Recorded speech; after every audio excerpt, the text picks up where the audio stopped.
àllarba ñaar fukki fan ci koor yaatam junne ak ñeenti téeméer ak ñeent fukk ak ñett gàddaay ga mbokk yi daleen ak jàmm si xibaar yi njolloor gi li ci gën a fës di taxaw suñu naataango yuy leeral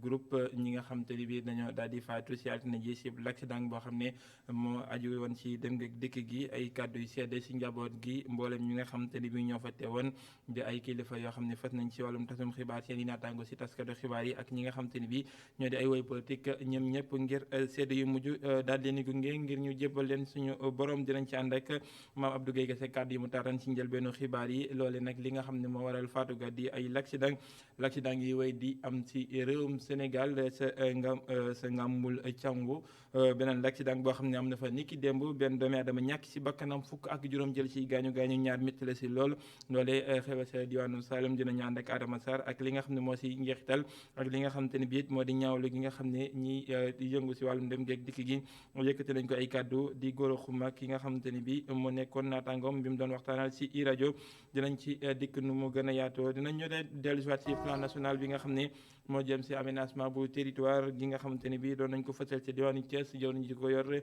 di Omar Gueye di xam ne ni loolu nag dafa nekk loo xamante ni bi dina amal solo bu baax a baax réewum Sénégal ngir yokkuteem wàllu koom rawatina daal di fësal li nga xamante ni bi mooy balle ak meññeenteef yi nga xam ne ñoo am si région yi si biir réew mi nañ ci ànd ak Mame Seynabou Babou jeexalee kook li yëglekaay yi xëy fësal tey ci àllarba ji dëppoo ñaari fan si weeru juin atum 2021 ñu ànd seeg Baba Ndiaye mbokk yi lii mooy li nga xam ne moo gën a fës si biir jotaay nees kiif ñu def seeg faram fàcce.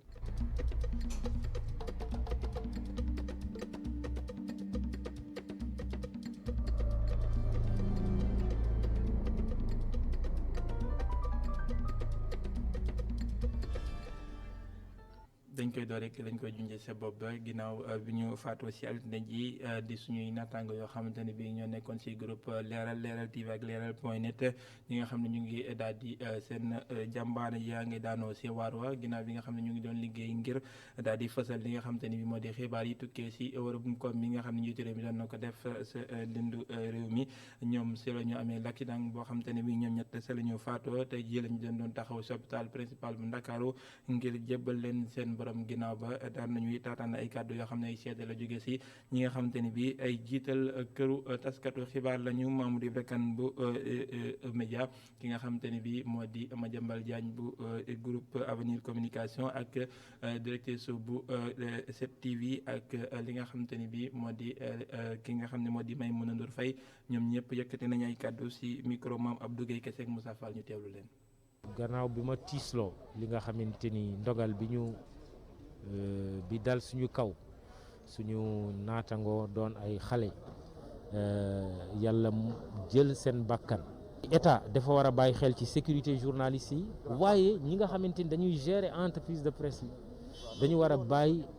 xel ci itam sécurité journalistes yi surtout journalistes yu ndaw yi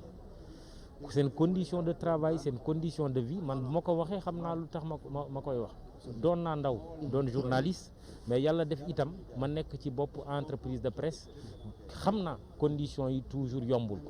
nañu gën a bàyyi xel ci loolu waaye journaliste yu ndaw yi aussi nañu gën a fonk seen bopp nañu gën a aakimoo seen métier ñu def ni nga xamante ni si Diallo ak Ndiaye ñi nga xamante ni yàlla jël na seen bakkan tey nu ñu doon defee ñu doon ay royukaay ba abadan noonu laal daal maa ngi jaale seen njaboot di jaale Dame Dieng ak équipe leeral yëpp di ñaanal ñi dem yàlla xaare leen àjjana. waaw li nga xam ne xew na tiis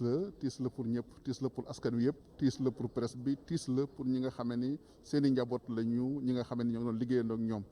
xam nga tiis bu mel nii bu amee dal ci ay ndaw dal ci ña nga xam ne dañoo jógoon doxi farata day métti moo tax du ñu mën dul di leen ñaanal yàlla xaare leen àjjana di ñaan yàlla may njaboot gi xol bu muñ di ñaan yàlla tamit njaboot gi ñu bàyyi ginnaaw ñu teg ci loxo ba nga xamee ni que seen ñàkk waajur wala seen ñàkk mbokk wala seen ñàkk doom wala seen ñàkk xarit du doon loolu nii dina gàllankoor seen ëllëg. naa ci tristesse bu mag a mag ndax Abou Sy 7TV la njëkk a defee stage pédagogique ñu accueillir ko fa pendant 6 mois mu doon mbir moo xam ne nag mbir mu tiis la boo xam ne laal na la famille de la presse am nañu tristesse bu mag a mag surtout que ay ndaw la ñu woon ak ay ndaw yoo xam ne bëggoon nañu seen métier ba looloo waral tey ñu tombé les armes à la main ils sont tombés au front di ñaan yàlla rek yàlla suñu borom taxaw leen te it lépp lu ñu am coono ci métier bi rek ñu fay leen ko te it bés seen xolu waaju yooyu di kàddu seede ginnaaw bi nga xamante ne bi taxaw nañ leen ngir jébbal leen suñu borom Abou Mamadou Sy ñu ngi koy yóbbu sa diwaanu Podor ngir jébbal ko borom moom foofee la daal di fekk baax ki nga xamante ne bi moo di Yoro Diallo moom sa diwaanu Ziguinchor la fekk baax fa lañ koy yóbbu ngir jébbal ko borom moom ki nga xamante ne bi moo di Ousmane Ndiaye mi doon dawal woto ba moom it daal nañu koy wutali sa diwaanu Touba Mbacké ngir jébbal ko suñu borom ginnaaw bëgg-bëgg yi nga xamante ne bi seen waajur yi am nañu ko ñu daal di wéyandi ci xibaar yi ak wax li nga xamante ne bi it moo waral ñoom sax ñu daal di faatu di ab l'accident boo xamante ne bi am na si yoonu Kédougou bi ñu jógee Kédougou jëm Tambacounda loole nag wala bon bi ñu jógee Tamba jëm Kédougou loole nag li nga xamante ne bi moo ko waral di ab l'accident beneen l'accident am ni ki démb si biir Saloum mu ngi amee si village bi nga xam ne mooy booy dugg fi nga xamante ne bi moo di Ngambul Cong loole nag si diwaanu Saloum la nekk benn doomi aadama ñàkk si bakkanam fukk ak juróom jël si gaañu ñaar métti la si lool ñi nga xamante ne bi ñu ngi leen di taxaw sa l'hôpital loolee tax nag ñi nga xam ne ñoo di askan wa fa di sàkku bu baax a baax ñu daal di taxaw li nga xam ne moo di dem ngeeg dikk ga dafa mel ni yoon yooyee amul li nga xam ne mooy tax ñuy man di daw ndànk di ay yodoo daan loolee ñu ngi koy sàkku bu baax a baax ab bus la boo xam te ne bi dafa dee rek beneen woto ñu ànd seeg nettalik Adama Sarr.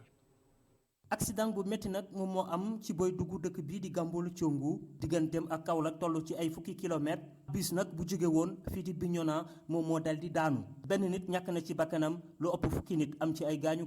d'après si renseignement yi jot a jot da doon éviter benn oto nga xam ne daa freiné brusque et moom la doon éviter ak bagage mu yeb mu dérapé daanu bu ñuy egsiyee fekk nañ 15 victimes. si parmi si 15 victimes yooyu noonu 12 victimes ñu am gaañ-gaañu yu léger ñaar ñu xam ne am nañ gaañ-gaañu yu grave ak kenn nga xam ne ñàkk na bakkanam léegi suñu am gaañ-gaañu yu léger ak grave yi jot nañ leen évacuer hôpital bu Kaolack.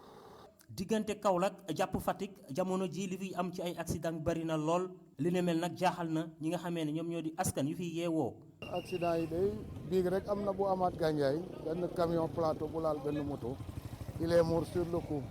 gis nga aussi tey aussi bus bi ni mu def fii à Gamboul dafa renversé wu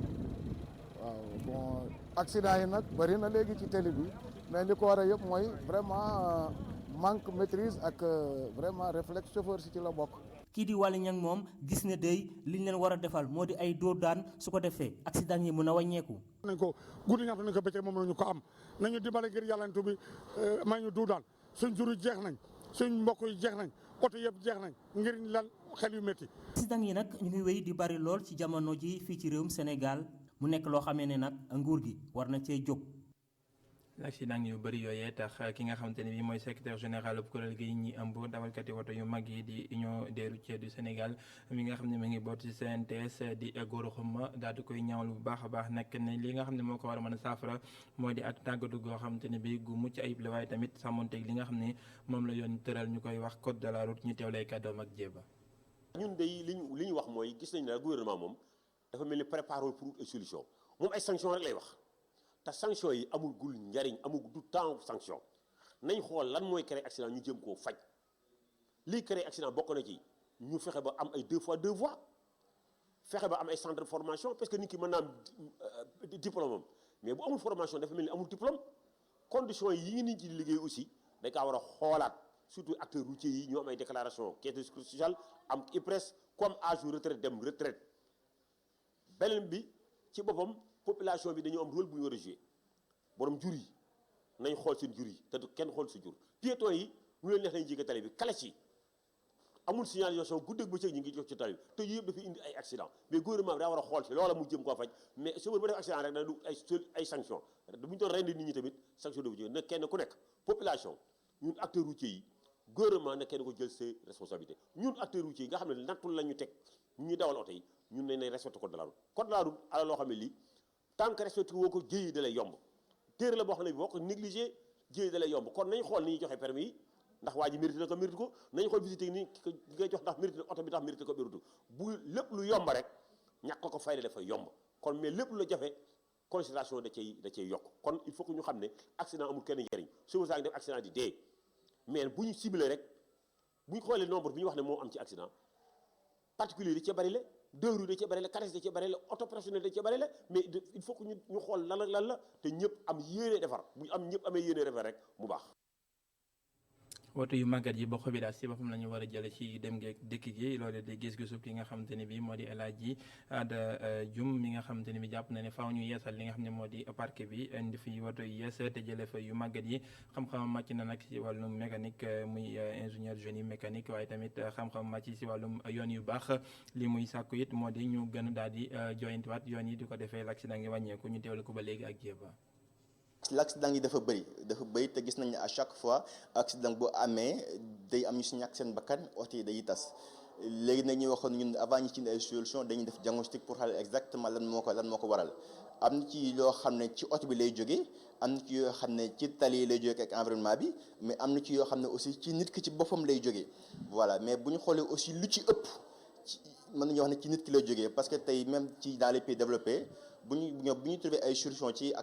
causes yi nga xam ne ci nit ki lay jógee gis nañ ne seen mortalité dafa wàññi de 20 à 30% donc tey loolu moom moo tax ñu ne tey dañuy cibler causes yi nga xam ne ci nit ki lay jógee et là en premier lieu li ñuy wax moom mooy tey il faut ñu renouveler le parc automobile parce que tey am na ay oto yoo xam ne ñu bëri ñu ngi daw waruñoo daw mais problème bi moom mooy soo leen fi génnee tamit voilà donc presque 30 wala à 40% ay véhicules yoo xam ne tey waruñoo daw te véhicules yooyu noonu problème bi moom mooy tey boo ko génnee ci parc automobile dina am ñi nga xam ne dinañ xëy liggéey duñu may liggéey donc li ñaan moom mooy en premier lieu ñi am ay oto yu bees moom mooy renouveler le parc automobile benn bi aussi moom mooy ñi nga xam ne dañuy dawal ñu tàggat leen ñi nga xam ne aussi ay citoyens lañ aussi ñu tàgg leen ci ñuy mën a lire signalisation tey par exemple bu ñu ne fii sens interdit ñi nga xam ne fii sens interdit la bu ñu ne tey fii piéton moo fa jaar ñi nga xam ne piéton la bu ñu ne fii tey kenn waru fee jaar ñi nga xam ne kenn waru fee jaar donc loolu aussi beneen solution la benn bi aussi moom mooy ñi indi ay sanctions te aussi ñi nga xam ne tey wax nañ ko moom mooy corruption ci tali bi ñu wàññi ñu ubbi beneen xeet waaye def si jéey bi nga xam ne am na ca sunu takamul foot ak fi nga xam ne moo di simap jéey joo xamante ne bi ak lakk la gu waawale woon lépp lu fa nekk li ñuy xayma si koppar ne la ñu lakkale sax toll na si juróom-benni milliard waral jëriñ ñi nga xam ne moo yor wàllum industrie ak liggéeyukaay yu ndaw yi demoon fekk leen ngir wane leen ne nguur gi dina leen jàppale ba ñu mën a yëkkatiwaat seen bërëbu liggéeyukaay yooyu kàddu yi nga xam ne yëkkati na ko ginnaaw ba nag di Moustapha Diop jëriñ ja dañ koy teewlu si micro Babacar Seck. tey dañ ñëw fii pour seet si ñaari usines yi nga xam ne dañu lakk tey depuis le 24 mai à 10 heures muy usine Takamul Foot ak usine Simap gis nañ ne pratiquement usine bi dafa lakk ba jeex tàkk bien vrai que ñuy sant yàlla ba nga xam ne benn bakkan waddu ci mais dégâts yi romb na fu ñu ko foogul parce que pratiquement lu tolloog 5 milliards ba 5 milliards 450 jëm 6 milliards yàqu na fi te boo dee xool tey usines yi ñu ngi employé lu tolloog pratiquement 200 personnes donc tey gouvernement bi nekk ci perspective bu création massive d'emploi donc du ñu mën a seetaan usine bi nga xam ne mi ngi doon liggéey loolu mat 200 personnes ñuy tëj loolu donc dinañ ci xeex rendre compte son excellence le président Macky Sall ba nga xam ne moo mën a jël dox ay directives ñu mën a defaraat usines yi ba ndaw ñi ci nekkoon di liggéey mën a liggéeyaat lépp doxal économie bi dox suñu tissu industriel gën a mën a danse. dellusiwaat si mbirum Baye Modou Fall mi ñu gën a miin si boo jënd ak njeexital yi nga xam ne am na ko si administration pénitentiaire ki nga xam ne moo jiite woon prison bi nga xamante ne bii moo di camp pénal bu Liberté 6 ki nañu normal tànkam si moom la mbir ndax foofu la Baye Modou Fall mujjee rëcc de fukk ak ñaareelu rëccam moom mi nga xam ne moo di Baye Alé Konté dañ ko fa jëlee jëloon ñi nga xam ne mooy wàllum yoon ak yoonal moo def lu ni mel ki nga xam ne moo ko fa wutu di Omar Diop mi nga xamante ne bii moo yoroon ressources humaines si administration pénitentiaire ñu wax si jeneen jëwriñ di jëwriñ ji nga xamante ni bii moo yor wàllum collectivité territoriale Omar Gueye mi ngi woon ci diwaanu Thiès nag ngir taxaw li nga xamante ni bii moo di fësal plan bi nga xam ne mooy doom ci li nga xam ne moo di gox yeeg goxaan yi ñu koy gën a aménagé loolu nag nee na dina am solo lool si koomum réewum Sénégal ndax dina ko mën a gën a bijji su ko defee li nga xam ne mooy balde te ka meññee si li nga xam ne moo di gox yeeg goxaan yi rawatina la ngi ci réewum Sénégal ñu mën see teg loxo ba mu nekk luy suqali koomum réewum Sénégal ndaje loolee fekk woon nañu ko maam Seynabou Baba ak Augustin Mandagne. fexe ba nu ñuy fësalee richesse yi nekk région de Thiès loolu moo tax a jóg vulgarisation plan national aménagement ak développement territorial. Ce plan bi li tax ñu indi ko fii ci Thiès mën nañu wax ni te duñu am benn njumte ñi Thiès lépp luy yëngu-yëngu ci wàllu koom fii la fekk baax tàmbale ko ci mbay mi jaar ci élevage ba sax ci lii di industrie naka noonu tamit ci wàllu tourisme Thiès jaare ko tam ci Saly dafa am taxawaay bu am solo boo xam ne lu ñu war a dooleel la gën ko dëgëral ngir mu jëm kanam ndax jàpp nañu ni ëllëgu Thiès wii rawatina kon région bi yëpp doon lu am solo te loolee nag ngir mu am foofu rek ñu daal di def yoo xam ne askan wi seen bopp mënees na ko jëmmal waaye tamit nekk loo xamante ne daal dina méngoo ak li bëgg-bëgg askan wi laaj ndax Thiès li ci am ci recherche kenn xamul ni mu toll te nag loolee foofu ñu daal di ko jël lépp yaxanal ko ngir askanu Thiès gépp mën ci gis seen bopp. fësal richesse yi nekk ci région de Thiès dina tax ba ñu bëri dinañ ci am liggéey waaye tamit dina tax ñi nga xamante ne ñooy yeewoo Thiès toog seen dëkk. tey jii mën nañu wax ndakaaru daanaka jafe-jafe yi yëpp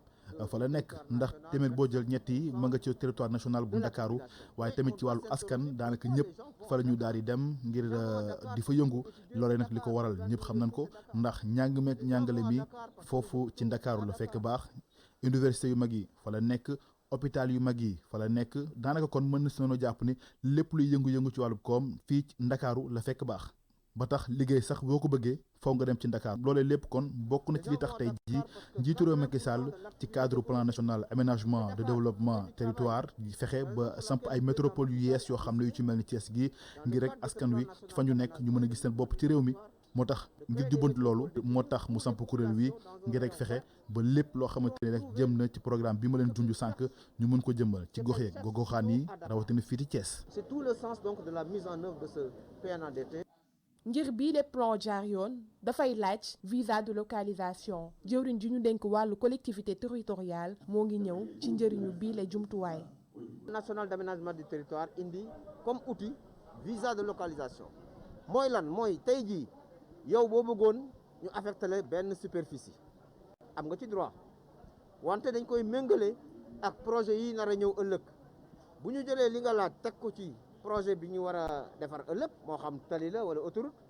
bu ko laalee rek dañ naan duñ la ko mën a jox ndax fii ak juróomi at autoroute day jaar fii loolu mooy visa de localisation te amal na njariñ askan wi yëpp. ci jamonoy mbas mi nag PNDAT dafa nekk loo xamante ni dafa am solo loolu ngir mën a sukkali suñu économie.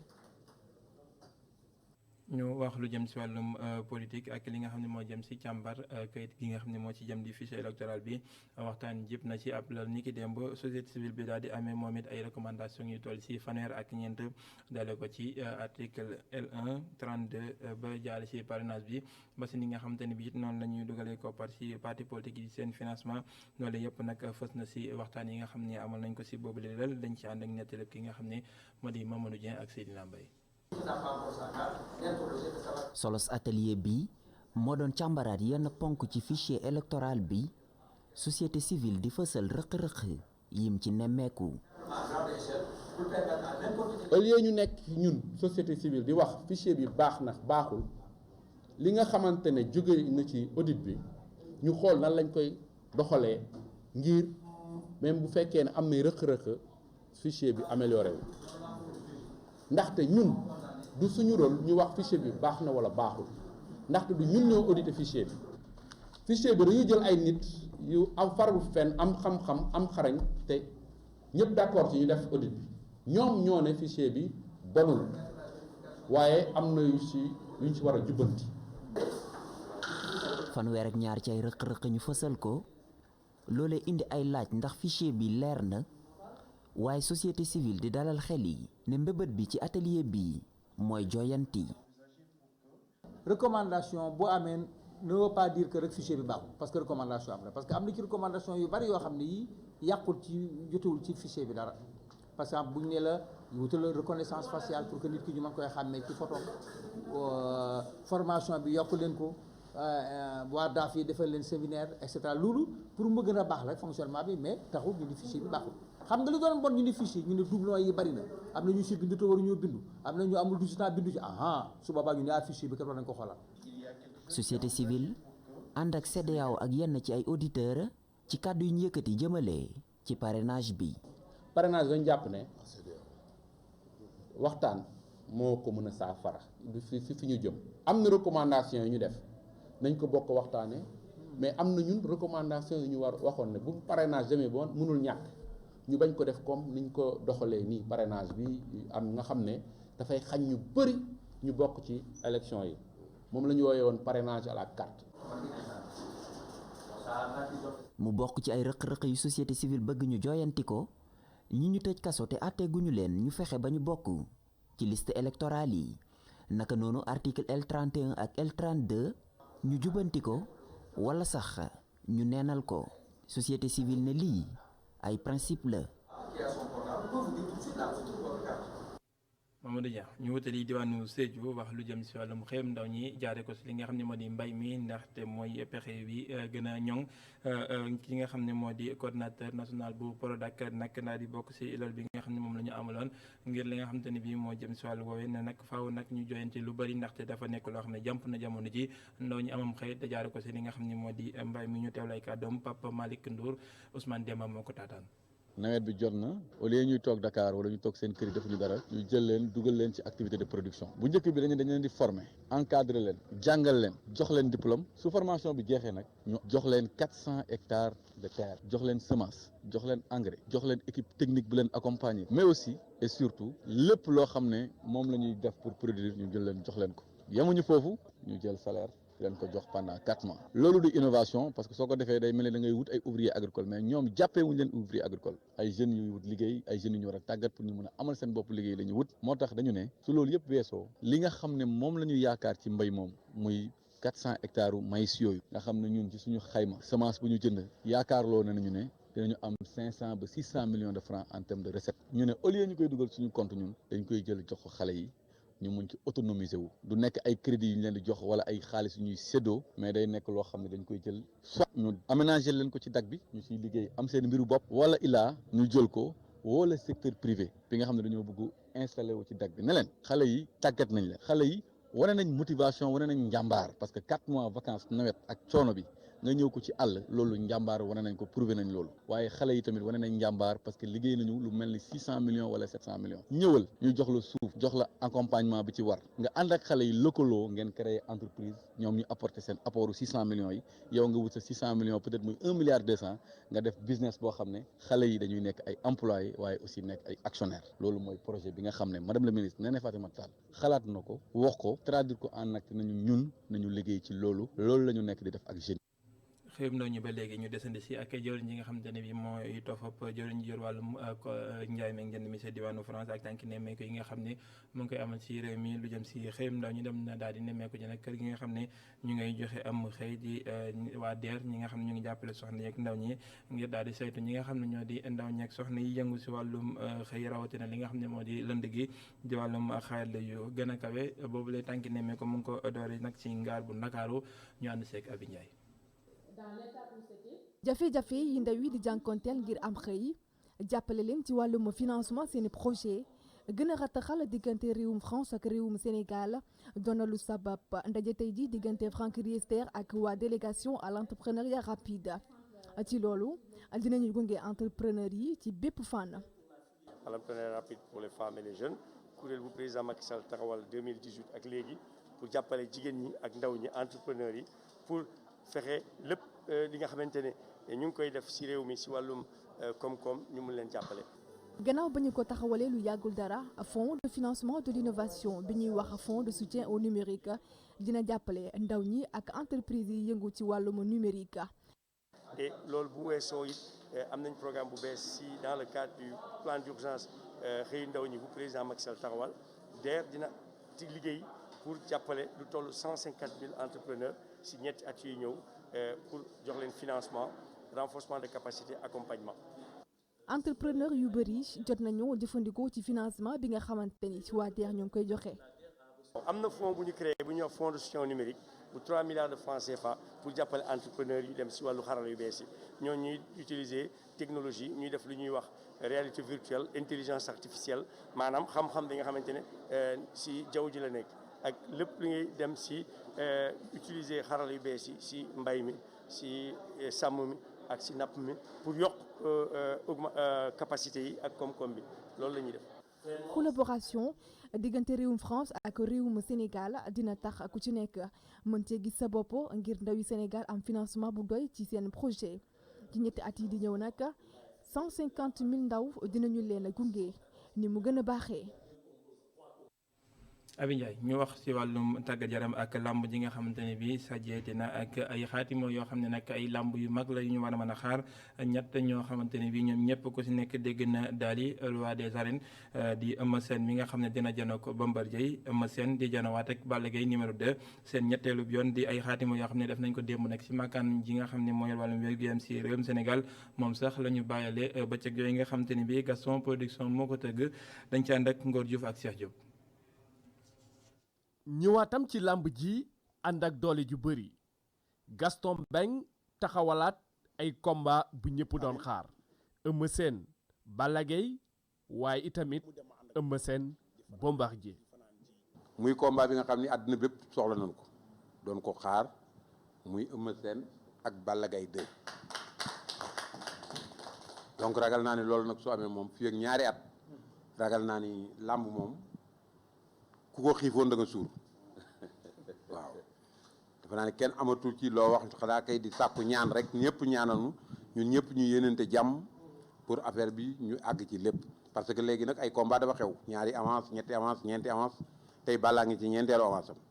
tey ci benn bis Eumeu Sène taxawal ñaari avance Bombardier ngi ci ñaari avance tey te it yemunu foofu même yeneen mbër yi amagul ñaan muy ñoom Modou Lo ñëpp suñuy doom lañu tey suñu bëggoon tey muy Modou Lo di Tapha Tine ñoom ñëpp suñu gisee ku leen taxaw jox dañ leen koy jox. bile contrat ñu xaatim ko ci màkkaanu jëwriñ gu yore wàllu tàggat yaram waaye itamit drapeau bi ñu tuddee ko muy wone mbégte. ku tudd Bombardier ni roi des arènes nga tudd Balla Gaye ni roi des arènes nga tudd Eumeu Sène ni roi des arènes. ngeen defal ñu surprise bu agréable nag parce que xam nga kuy tëgg sa làmb ab privé nga di tëgg làmb bu la neexoon nga dem sa salon wala nga dem ci beneen gox defe ji ko fa waaye nga tànn këru sportif yi yëpp ñëw ne fii ngay signé contrat yooyu loolu sigil nga ñu sigil nga képp kuy sportif au-delà de la famille de la lutte li ma fi dégg yëpp c'est des surprises agréables man xaw ma woon ne combat yi ngay tëgg xaw moo nit ne di nga ma defal honneur sama ñaari xarit nga boole leen tudde ma drapeau bu événement bi nga xamante ni moom la Gaston Production tëgg tey di tëkku kii di adversaire am di ko woon rek ne du ko may dara muy sama déggante ak Eumeu Sène muy combat la boo xam ni man day ñor na ma te combat bu ma bëgg la te defe naa moom miit dafa bëgg combat bu metti bëgg combat bu tar li tax mu ñor ma dinaa ko répété waat suñu combat bi passé moom la yàlla may ndam moo ma daan mais moom si boppam xam naa ni mu bëggoon a commentaire làmb ji ak ni mu ko waroon a savourer dëgg des na dëggantaan parce que xamul tax xam naa ni préparé na man préparé naa mais ku nekk li nga préparé jotuñu ko fournir combat bi dafa gaaw ma xam ni moom gaynde la man gaynde la te li ñu préparé dëgg waroon nañ ko fournir amateur yi gën a kontaan xalaat naa nag bii dina wóote ku nekk li nga préparé xalaat naa di nga ko fournir incha allah. waaw parce que ku bëre ba dégg roi des arènes rek jàpp naa ni amatoo leen looy. waaye Eumeu Sène jàpp rek ne loolu yëpp ay wax la lu koy xaar bëri na lool ci biir combat. moom lu mu foog nekkul de jàmbaar nga baal mu ci wax ji nag man moom mënuma di wax ju bëri waaye jàpp ne am nga combat bu sérieux waxoon nga ko waxaat nga ko waxoon naa la ko waxaat bul yaakaar naa la arrière un pas combat bu neex moo nekk nii combat bi di nga bëri di nga xeex kon ni ko bëggee. gannaaw ay weer lamb Sénégal bëri woon ay rëq-rëq li ko waral di mbasum coronavirus lii di lutte avec frappe delsiwaat ak ay promoteurs yu ñu leen xamee woon ak ay combat yu rëy li ni mel amateurs yi doon ko xaar.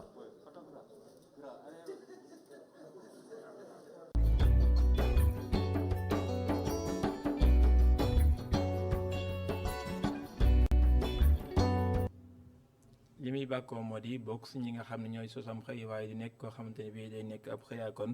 loola waral nag ginnaaw bi nga xamante ne bii am na fukki ati liggéey nekk assistante direction si lu daal di bàyyi li nga xam ne moo di contrat ba mu amoon nga xamante ne bii amuloon a bàpp daal di dugg si projet boppam projet yooyu nekk daat koy jural am tur woo xam ne am na ko bu baax a baax si wàllum njàng meeg njàngale mi tey ji mu jiite ab l'école Maam Yacine Ba lay wuyoo daje nag Maam Seynabou Babou moo ñu defal na daal ba.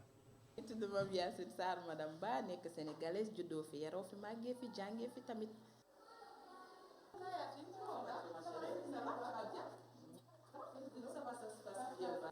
ginnaaw bi nga xamante ne ay études scolaires am lépp ci ay école publique la ko defee Mame Yacine Ba dem defi formation ngir mën a nekk assistante de direction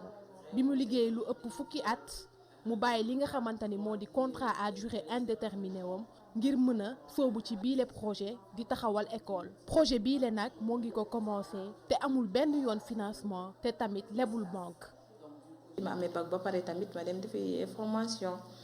en secrétariat bureautique ma liggéey tamit ci liggéey boobu ma liggéey ci 10 ans. léegi ñu ne ma foofu gouvernement bi dafay defalaate ay kii étude de projet gratuitement ma dem defar sama étude de projet ñu defaral ma koy ñëw man ngi di ma wax Yacine lii lan nga koy doyee ma ne ko damay ubbi école. mu ne ma Yacine dëgg nga fit de ma ne ko damay ubbi école déggoo lu ma la wax foo ko yaakaar ma ne ko yàlla noonu maak moom nag ma koy foowee sama étude de projet bi j'en parle di ko waxtaanee fu nekk ba ci madame Guèye boobu sa di ko wax kaay ñu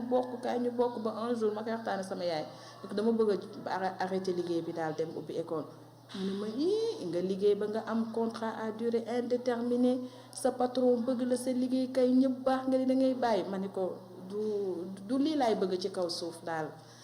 kenn ku ci nekk da ngay am sa mbëbët ci kaw suuf te man sama mbëbët daal mooy dama bëgg a nekk sama patron boobu. ma gëm ko rek may wax ak moom ba benn année rek ma décidé naa année bi damay ubbi Marème Guèye ne ma ñaata ko yow ma ne ko 450 000 mu ree ba daanu ne ma tànk yebaase ba ma ne ko bon yàlla baax na ma dem jël ko joxe ko caution ñëw ne sama yaay joxe naa caution gis naa kër joxe naa caution mu ne ma loo yaakaar ne leen ma ne ko yàlla ak yow la sama montre en or bi nga jaay ko macha allah bi ma ko jaayee si la réalisé yëpp te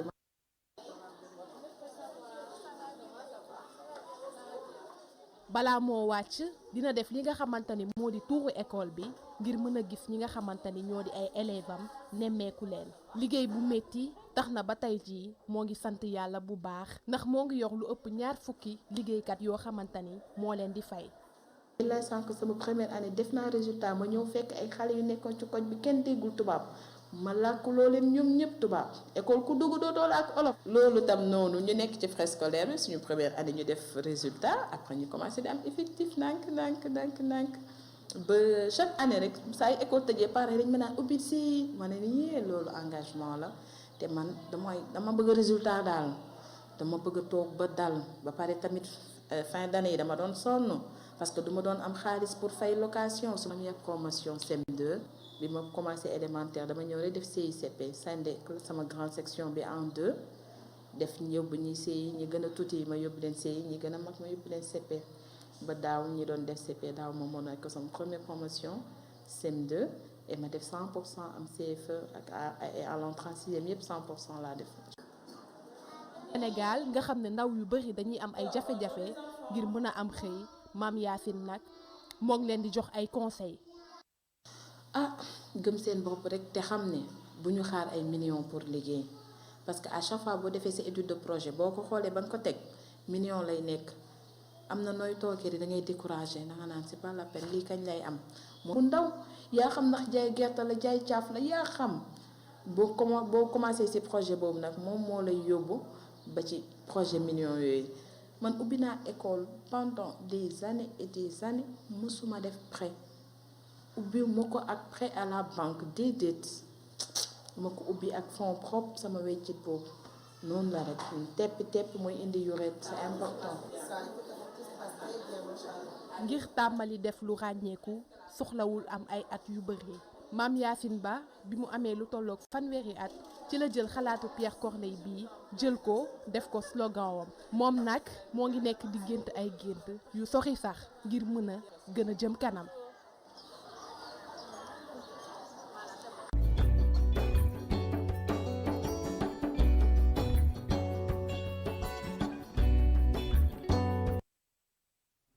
jaajëfal ko moom Seyna Babou si boobu léegi su jaajëfal leen mbokk yi teewlu bi li moo yëkkati bi la jotaay benn jotaay 18h45 lay doon si kàllaamay wolof ma leen siy dig daje 19h45 si kàllaamay nasaraan wala bon laataa ñuy tàggoo maa ngi tàggoo laataa ñuy tàggoo ñu ngi daal di ànd ak ki nga xam ne moo di Alaaji Baba Ndiaye ngir ñu daal di yaatal li nga xam ne moom la yëg-yëg yi xëy fësal tey si àllarba ji dëppook ñaari fan si weeru juin atum 2021 ñu teewlu.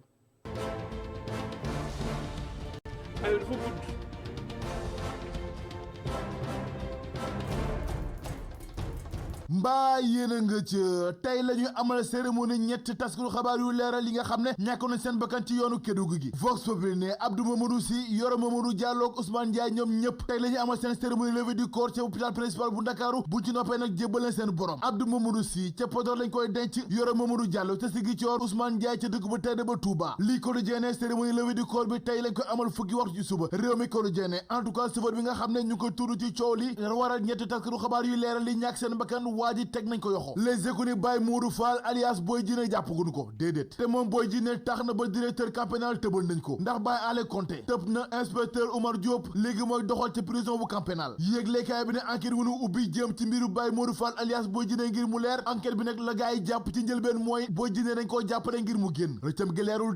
de te ñoom garde pénitentiaire yi ba léegi ñu ngi ci loxo yoon La Tribune ne Boy Djiné nag bi la yoon mooy fukk ak ñaareelu yoon muy rëcc ci kaso bi te lii nag moo jommal ñëpp L'Observateur ne enquête bi nga xam ne ubbi nañ ko te waa sûreté urbaine bu Ndakaaru yore mbir mi déglu ko démb jëm ci garde yi amul ni ki tey kon lañ ko wéyandil te nag li ko waral du leen lu dul jafe-jafe gi am ci planning bi yéeglekaay bi ne directeur camp pénal bu Ndakaaru tekki nañu nombal tànkam del lépp takkal ko inspecteur Omar Diop mooy doxal de ñu dox dem ci alerte quotidien yéeglekaay bi ne dem na tribunal grande instance bu Diourbel tàng jël la def wàcc ba 0 degré ndax maître Abdoulaye Babou ak procureur ba ñoo fa doon saagante waaye déet waay dañ doon saagante de yéeglekaay groupe Futurs Médias bi ne procureur bi nag nee na ba mayul dana yóbbu maître Abdoulaye Babou fa mbaxana doone benn maanaam gàll ko ci kawam te baatu addiya moo waral coow li ci tribunal ba source ne maître Abdoulaye Babou ak procureur bu Diourbel démb ñoo doon saagante kaddu gu dem beneen dikk ci audience bu fees dell ci tribunal grande instance bu Diourbel kaawala de yéeglekaay bi ne baatu addiya bi nga xam ne procureur Mamadou Seydou Diaw yëkkati na ko loole nag moo taal jëppee tribunal bi ni ki démb ndaxte maître Abdoulaye Babou nee na yow procureur Mamadou Seydou Diaw dina la tëbal fa nga nekk ndaxte yaru woo ku yaradiku nga procureur tontu ko ne ko nag xamal bu baax la ngay wax ndax sooma saaga dama la koy dellu ak cër gu ma la mënti jox maître Abdoulaye Babou gedd génn salle bi ak askan wi nga xam ne ñoo dikkoon ñëpp ci procès bi yéeglekaay bi nag ne ñu démb mu ci démb dañoo daanu leer ci tribunal ba ñu daanu ji ci mbirub Lat Grand Ndiaye jeune bi ñàkkoon bakkanam ci tali bi ci Tëngéej libération mu nu koy xamal nañu fukki nit jëm ci coow li teg na leen loxo waxtu wi te enquête wi ci ubbi daal doy na waar ndax Mamadou Diop mi doon dawal oto bi amul permis ba noppi élève la ak moroom yi nekkoon ci oto bi yéeglekaay bi ne seen kaye bi ñu fàtte ci oto bi moo leen jàppalu libération yamu ca ndaxte nee na contrat location beeg CMC bu BMW bi yëpp dara baaxu ci ba tax waaju leen loué oto bi di Cheikh Tidiane Dieng ak ñaari transitaires yi di Seydou Konté Pape Demba Wade ñoom ñëpp nëbb nañ leen jant wi lii Quotidien Bouba Ndour ak Ndiaga Ndour tey lañ leen woole ci kanamu gendarmerie ginnaaw coowal sàccu fréquence gi dolli diggante 2STV ak TFM critique ne Birane Ndour du ca des gannaaw ndax itam woolu nañ ko ci kanamu brigade de recherche jëm ci piratage fréquence du 2STV te ñu ci tuumal TFM Direct News daani wadd na ci kaw professeur anglais wi jeexe woon épreuve anglais yi jëm ci coowal góor jigéen yi jàbbaajoo nga ci réew Sénégal yëglekaay bi ne waa ji tëbal nañu ko ñu dal ci la Tribune ak société civile bu Sénégal seen bëgg-bëgg nag mooy Karim Wade Ibn Abdoulaye Wade Khalifa Sall maire bu Ndakaaru bu woon ñu bokk ci jongante ñu dëgmal ndaxte nee nañu seenub ak seenub yelleef la ñu bëgg ñu jox leen ko ba mu jeex tàkk